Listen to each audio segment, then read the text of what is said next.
मैं आ सकता हूँ जी, आइए। आप सभी नमस्कार जी, बैठे।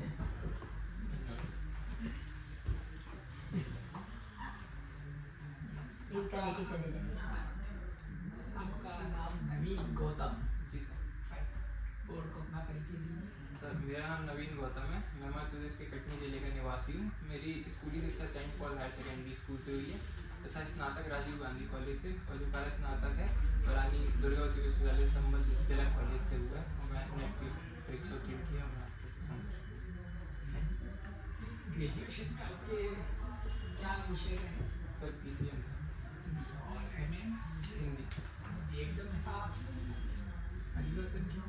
सर जब मेरा ये ग्रेजुएशन कंप्लीट हुआ उसका कोरोना का काल आ गया था, तो आसपास के लोग और कई लोग को देखा, मतलब ऐसा जीवन पूरा संकट बना हुआ था कि कब तक क्या चीज़ है। तो थोड़ा सा और टाइम भी मिलता था उस समय, तो थोड़ा सा दार्शनिक चीज़ें और ये उपन्यास वगैरह पढ़ा तो अच्छा लगा, तो लगा इसमें आगे बढ़ना चाहिए। इसमें अपना करियर बनाना।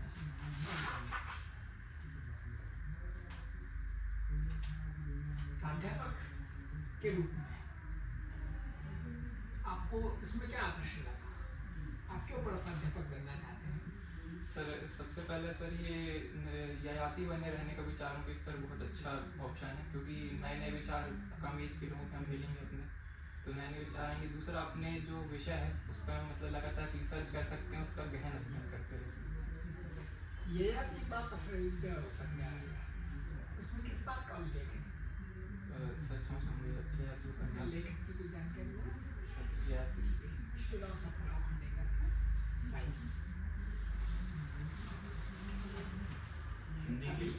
हिंदी की वर्तमान में क्या उपयोगिता है? सर हिंदी सर जैसे अभी जो MBBS वगैरह कोर्स है उसके लिए भी हिंदी को मान्य कर दिया गया है, मतलब कि इसमें ज़रूरी है, और इसमें हमारी ज्ञान परंपरा भी उपलब्ध है, और हमारी मातृभाषा UN में भी हम प्रयास कर रहे हैं कि इसको बढ़ावा मिले। हिंदी की ज्ञान परंपरा के बारे में क्या राय है आपकी, क्या बताना चाहेंगे? सर इसमें सबसे पहले सर रामचरितमानस का हम ले सकते हैं, कबीर के बहुत मैं चाहता हूँ कि हिंदी के विद्यार्थी जब ज्ञान परंपरा की बात करें तो वहाँ से बात करें जहाँ से हिंदी में ज्ञान परंपरा का स्रोत है। रामचरितमानस से क्यों? सर क्योंकि आधुनिक आर्य भाषाओं के रूप में हम यहाँ से हिंदी का शुरुआत मानते हैं। वैसे अगर पीछे देखें तो संस्कृत से हम ऋग्वेद काल से मान सकते हैं। हिंदी साहित्य का ज्ञान परंपरा रामचरितमानस से शुरू हुआ सर, और पीछे से भी सर देख सकते हैं सर, जैसे हैं। पद्मावत से हम देख सकते हैं, ले सकते हैं, ठीक है। और सर कबीरदास जी की जो रचनाएं उनमें देख सकते हैं, रैदास जी की हैं उनमें देख सकते हैं। फिर जैसे अगर आधुनिक युग में आए तो इसमें भी जैसे साकेत है ले सकते हैं, कामायनी है, ये भी हमारी ज्ञान परंपरा है। निराला ने मुक्त छंद को किस रूप में परिभाषित किया था? मैम इन्होंने कहा कि जैसे मनुष्य की मुक्ति है कि कर्मों से मुक्त हो जाना, वैसे ही छंदों की मुक्ति है कि जो छंद मतलब जो भाव है हमारे वो छंद के अनुसार मतलब तय ना हो, कि छंद जो है हमको उसी भाव को पिरोना, जैसे भाव है हम उस छंद का इस्तेमाल करते हैं, और छंद से मुक्ति नहीं, छंद में मुक्ति की बात। और जो रुकोगी नहीं राधिका, उसकी क्या सार्थकता है? मैम ये जो उपन्यास रचना मैम ये विदेशी पृष्ठभूमि पर लिखी गई कहानी, जिसमें दिखाया गया कि मतलब चाहे नारी भारतीय हो या विदेश में भी रह रही हो, आर्थिक स्थिति चाहे संपन्न भी हो, तो भी शोषणकारी जो ढांचा है वो बाहर भी बना हुआ है। इस रूप में उसको काव्य के प्रयोजन कौन कौन से? मैम एक तो मैम सबसे पहले हो सकता है कि उपदेश कांता सम्मत उपदेश हो सकता है, सेवेतर छते हो सकता है, और धन और यश की प्राप्ति भी कई जो थोड़े निम्न स्तर कवि होते हैं वैसे को भी एक साधन बनाते हैं। और काव्य के हेतु? मैम काव्य सबसे पहले मैम हमारे यहाँ भारतीय काव्य शास्त्र में सबसे जो जरूरी माना गया वो प्रतिभा माना गया। फिर हम अभ्यास मान सकते हैं कि अभ्यास करना, और जो पुराने हमारे कवि हैं उनकी रचनाओं का। क्लासिसिज्म क्या है?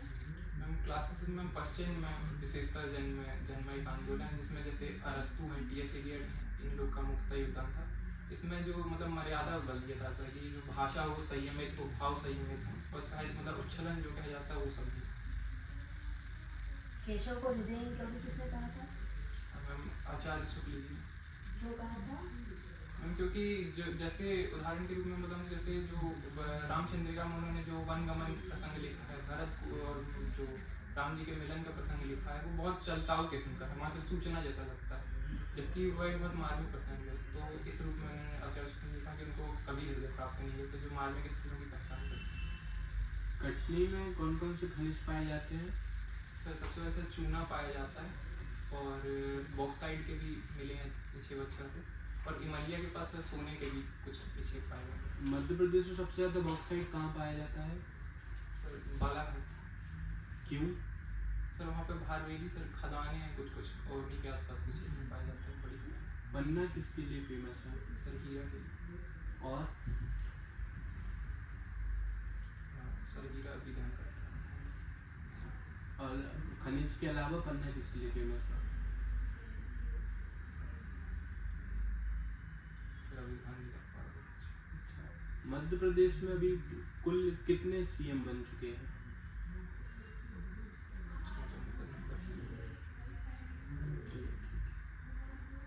ठीक है नवीन, आप ये बताएं, आपके सहायक प्राध्यापक जैसे ही आप होते हैं, ठीक, सहायक प्राध्यापक आप हो जाएंगे, महाविद्यालय में पढ़ाने की स्थिति हो जाएगी, ठीक। उसी समय मान लीजिए आपकी नई नई नौकरी है और नई नई शादी भी होनी है, ठीक। शादी में आपको जाना है, पढ़ाना भी है, दोनों चीज़ें हैं। क्या मतलब यदि कंपलसरी ना हो कि किसी एक में जाना है, तो आप स्वैच्छिक रूप से किसी एक को कैसे वरीयता देंगे? सर मतलब खुद की शादी? हाँ, खुद की तो शादी है, सर छुट्टी नहीं मिल रही है, तो सर थोड़ा सा आगे बढ़ा लेंगे जितने महीने नहीं सर शादी को आगे बढ़ा लेंगे। अच्छा शादी को आगे बढ़ा लेंगे। एक्चुअली मैं आपसे ये प्रश्न पूछ रहा हूँ कि आज ही एक कैंडिडेट ने हमसे पूछा कि सर शादी है क्या, इंटरव्यू की डेट आगे बढ़ सकती है? मेरे मॉक की इंटरव्यू की डेट नहीं, आयोग की डेट की है। देखना कि आपकी शादी की नहीं बढ़ सकती। हाँ, तो आप शादी बढ़ा लेंगे, मॉक इंटरव्यू की डेट मतलब डेट नहीं बढ़वाएंगे। चलिए ठीक है। मतलब आप एक बात और बताएं नवीन, महाविद्यालय का जो वातावरण है आजकल वो थोड़ा दूषित होता जा रहा है, क्या क्या दूषक तत्व हैं आज महाविद्यालय के वातावरण में? सर सबसे पहले सर मैं सोशल मीडिया के माध्यम से इसको देखना चाहूँगा कि जैसे आजकल रील का ज़माना है, तो हम मतलब एक मिनट भी पूरी एक रील नहीं देख पाते। तो उस समय जब विद्यालय में जब हम मतलब महाविद्यालय में जाते हैं, जब शिक्षक लंबा व्याख्यान देते हैं, तो वो विद्यार्थी उसमें अटेंशन इतना कम होता है कि वो ध्यान ही नहीं देना चाहते कि क्या पढ़ा। सोशल मीडिया की कमी है कि प्राध्यापकों की कमी है? सर दोनों रूप से सर देख सकते हैं, वैसे दोनों रूप से देखा जा सकता है। चलिए ठीक है, क्या पढ़ाएंगे आज? सर छायावाद का योगदान। छायावाद का योगदान किसमें होता है? टॉपिक पूरा करिए ना, मतलब छायावाद का योगदान समाज के लिए, देश के लिए। हाँ तो ऐसे पढ़ाइए ना, उसमें टॉपिक नोट करिए। चलिए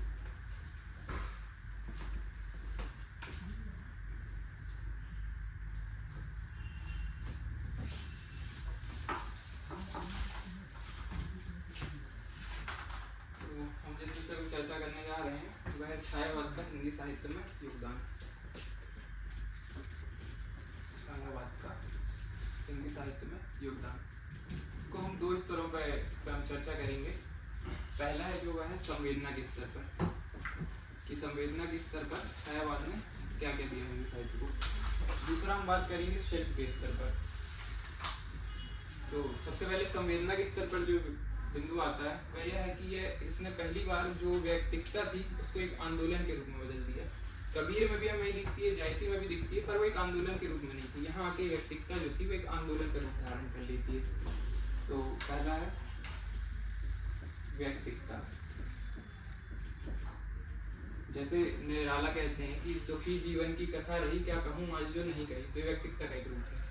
अब दूसरा बिंदु आता है कि जो द्विवेदी युगीन जो नवजागरण था वह सांस्कृतिक पक्षों पर ज्यादा केंद्रित था, पर छायावाद ने उसको और सूक्ष्म स्तर पर ले गया और उसको व्यक्ति के स्तर पर किया। अब नवजागरण में अपने सुधार के बारे में सोचते हैं, तो इसमें कामायनी का मतलब बताते हैं मनु के माध्यम से। मनु सोच रहे वन गुहा मरु कुंज अंचल में तुम खोज रहा अपना विकास। तो दूसरा बिंदु आ जाता है कि जो नवजागरण है उसका सूक्ष्म स्तर।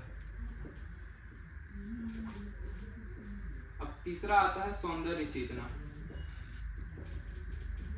सौंदर्य चेतना छायावाद की सौंदर्य चेतना अशरीरी भाव पर केंद्रित थी और इसमें महिलाओं को जो रीतिकालीन भूवादी वृत्ति थी उससे बिल्कुल उल्टा है। और जैसे कहा गया कि तुम्हारे छूने में था प्राण, संग में पावन गंगा स्नान, तो इस रूप में इनकी सौंदर्य चेतना थी। अब चौथा बिंदु आता है वह प्रकृति चित्रण।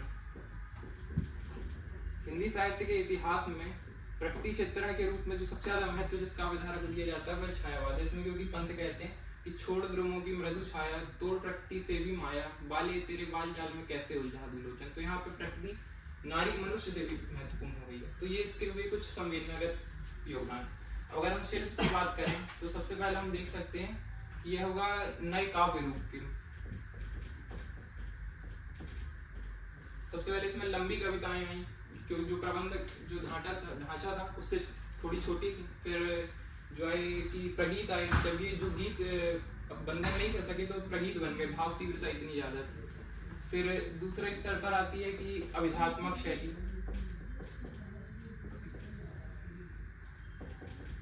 अविधात्मक शैली का निषेध, जो कि द्विवेदी युगीनकालीन विशेषता थी। यहाँ पे आई लाक्षणिकता की शैली, जिसमें वो किसी अन्य बात से मतलब समझाते थे, अपनी थोड़ा सा लक्षण देते। अब जो अंतिम आता है वह है मुक्त छंद और अलंकार। मुक्त छंद और अलंकार, इस काल में कुछ नए अलंकारों का भी प्रयोग हुआ है, और जो पुराने थे वो तो हैं, जैसे मानवीकरण अलंकार है जिसको पश्चिम पर्सोनिफिकेशन कह दिया जाता है। और छंदों के स्तर पर छंद कुछ बने हुए भी हैं, कुछ अन्य छंद जैसे प्रसाद ने आंसू छंद का प्रयोग किया है, निराला ने मुक्त छंद का प्रयोग किया है। तो इस प्रकार हम देखते हैं कि हिंदी साहित्य के इतिहास में छायावाद का बहुत ज्यादा योगदान है, इसीलिए इसको भी स्वर्ण युग के रूप में हम देखते हैं और अपने भक्ति आंदोलन के साथ इसकी मानते हैं। कुछ सवाल पूछना है? सूक्ष्म स्तर को लेकर के क्या समझाया आपने?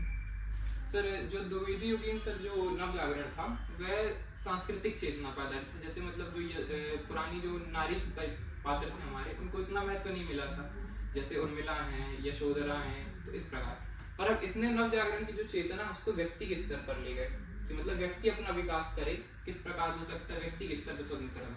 जैसे गांधी जी मानते थे कि अंग्रेजों से स्वतंत्र राजनीतिक स्वतंत्रता है, वांछनीय है, पर ये संपूर्ण नहीं है। वैसे ये भी मानते थे कि जब व्यक्ति स्वतंत्र होगा, अपनी इच्छा पूरे रहेगा, तो समाज अपने आप अच्छा बनेगा। ये सूक्ष्म स्तर है, मतलब ये सूक्ष्म से बृहत्तर की कल्पना कर रहे हैं। जी सर, ऐसा कुछ। जी सर, ऐसे ठीक है नवीन।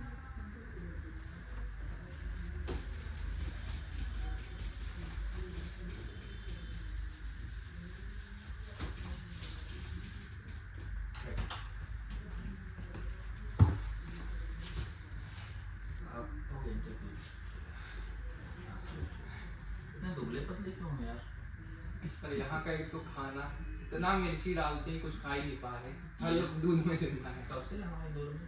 करीबन सर 5-6 तारीख से। 5-6 तारीख में दुबले हो गए। वैसे थे भी और ज्यादा दाल बाटी दुबले हो गए, दाल बाटी खा खा करके। और गाल आल सब अंदर हो गए। मतलब आपका लंबाई के हिसाब से मांस जो है वो ठीक नहीं, मुझे लगता है बीएमआई ठीक नहीं होगा। इनर पहनना पड़ेगी सर अंदर थोड़ा सा मोटा दिखाने के लिए। ठीक है सर, थोड़ा वो दिखता है। जहाँ खाना खाते हैं ना वो लोग कुछ कम डालें। अरे वो मैम कितना भी बता दो, यहाँ तो फल लेने में डर लगता है कि उसमें तो नहीं डालूं। नहीं है, ये तो है, ये तो है। बहुत मिर्ची खाते हैं। मिर्ची खाते हैं, उतना मीठा भी खाते हैं। यहाँ का बहुत। ठीक है नवीन, अब तो सब ठीक जा रहा है, कुछ सुधार सब? हाँ, आप शुरुआत के 3-4 मिनट बॉडी को आप प्ले करते थे, आप बिल्कुल हिले नहीं, ऐसा दोलन हो रहा था, उसको रोके। तो